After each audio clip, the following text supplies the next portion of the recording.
హరీష్ రావు గారు దయ్యాలు వేదాలు వల్లించినట్టుగా ఉంది మీ వ్యవహార శైలి.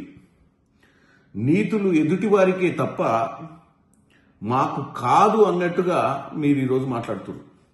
ఒకసారి మీ మామ తిట్ల పురాణం యూట్యూబ్ తెరిచి చూస్తే మీకు వినపడతాయి ఆయన మాట్లాడే విధానము, ఆయన వాడే తిట్లు, ఆయన మాట్లాడే భాష. కేసీఆర్ పెద్దరికాన్ని అడ్డు పెట్టుకొని ఉద్యమ నాయకుడిని అని అనుకొని ఇష్టానుసారంగా ఎంత పడితే అంత మాట్లాడి ఈ తెలంగాణ సమాజంలోనే మొట్టమొదటిసారిగా ఈ పేటెంట్ హక్కులు ఆయనకు వచ్చినాయి ఈ భాష వాడకం. ఎందుకంటే ఉద్యమం సమయంలో ఏది మాట్లాడినా చెల్తది, ప్రజల కోసము నీళ్లు నిధులు నియామకాల కోసం మాట్లాడతా అని చెప్పి ఇష్టానుసారంగా ఈ రాష్ట్రంలో గతంలో ఉన్నటువంటి రాజకీయ నాయకులకు భిన్నంగా ఈ తిట్ల పురాణం మొదలుపెట్టిందే మీ మామ కేసీఆర్. ఇవాళ కేసీఆర్ రాజకీయంగా మాట్లాడితే మా ముఖ్యమంత్రి రేవంత్ రెడ్డి గారు కూడా రాజకీయంగా మాట్లాడతారు. మీరు తిట్ల పురాణం ఎత్తుకుంటే అంతకంటే ఎక్కువ తిట్లు కూడా తిట్టగలుగుతారు. కేసీఆర్ గారు రాక 2 సంవత్సరాల తర్వాత వచ్చి తోలు తీస్తాం గీలు తీస్తామంటే మొదలుపెట్టింది ఎవరు?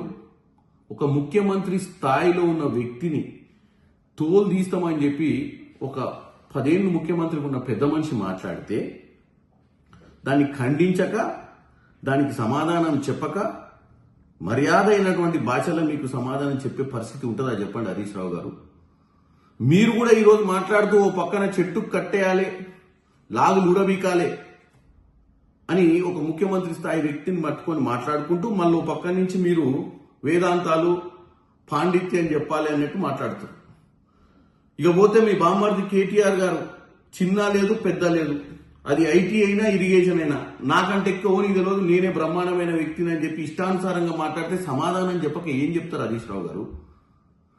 సో హరీష్ రావు గారు ముందు నీతులు చెప్పాలనుకుంటే మీ ఇంట్లో మీ నాయకులకు చెప్పండి. మీరు పద్ధతిగా ఉంటే ఈరోజు ఒక బాధ్యత గల ముఖ్యమంత్రిగా రేవంత్ రెడ్డి గారు కూడా మీకు పద్ధతిగా సమాధానం చెప్తారు. అసెంబ్లీకి రమ్మని చెప్పండి కేసీఆర్ గారిని, పద్ధతిగా మాట్లాడుకోండి. నీళ్లు నిజాలు ఈరోజు గత 10 సంవత్సరాల మీ పాలనలో జరిగినటువంటి పరిస్థితి అది అవకతవకలా, దండుకొని పోయిర్రా లేదా అని తెలంగాణ ప్రజల ముందు మీరు తేట తెల్లంగా ఒక మంచి భాషా రూపంలో చెప్పండి. మేము కూడా మాకున్నటువంటి భాష, మాకున్నటువంటి పరిజ్ఞానంతో వాస్తవాలు తెలంగాణ ప్రజల ముందు పెడతాం. అంతే తప్ప మీ ఇష్టానుసారంగా మాట్లాడితే డెఫినెట్ గా దంతకంతకు సమాధానం రేవంత్ రెడ్డి గారు చెప్తారు. రేవంత్ రెడ్డి గారు నిన్న ఛాలెంజ్ చేసిండు, గతంలో కూడా చేసిండు ఛాలెంజ్. 23 ఎన్నికలలో మిమ్మల్ని ఇంటికి పంపించిండు. నిన్న కొడంగల్ చెప్పినట్టుగా 2029లో జరగబోయే రిజల్ట్ గురించి కూడా ఆయన ముందే చెప్పారు. కాబట్టి మీరు ముందు మారండి, మంచి ప్రతిపక్ష నాయకులుగా ప్రజల ముందు మంచి పేరు తెచ్చుకోండి. మేము కూడా ఒక ప్రజాపాలన అందిస్తూ తెలంగాణ రైజింగ్ సమ్మిట్ అనే దిశగా ముందుకు పోతాం. ఇకపోతే బండి సంజయ్ గారు కూడా ఈ రోజు భాష గురించి మాట్లాడుతున్నారు. డెఫినెట్ గా బండి సంజయ్ గారు మీరు కూడా భాష గురించి మాట్లాడుతున్నారు. ఒక ముఖ్యమంత్రి ఇంకో ముఖ్యమంత్రికి విలువ ఇవ్వాలన్న విషయాన్ని, ఒక ముఖ్యమంత్రి ఇప్పుడున్నటువంటి ముఖ్యమంత్రి గతంలో ఉన్నటువంటి ముఖ్యమంత్రికి విలువ ఇవ్వాల్సిన అవసరం ఉంది అని చెప్పడాన్ని మేము స్వాగతిస్తున్నాం. నేను చెప్పిన విషయాలు మీరు కూడా ఆ దద్దమ్మలకు చెప్పమని కోరుకుంటున్నాం.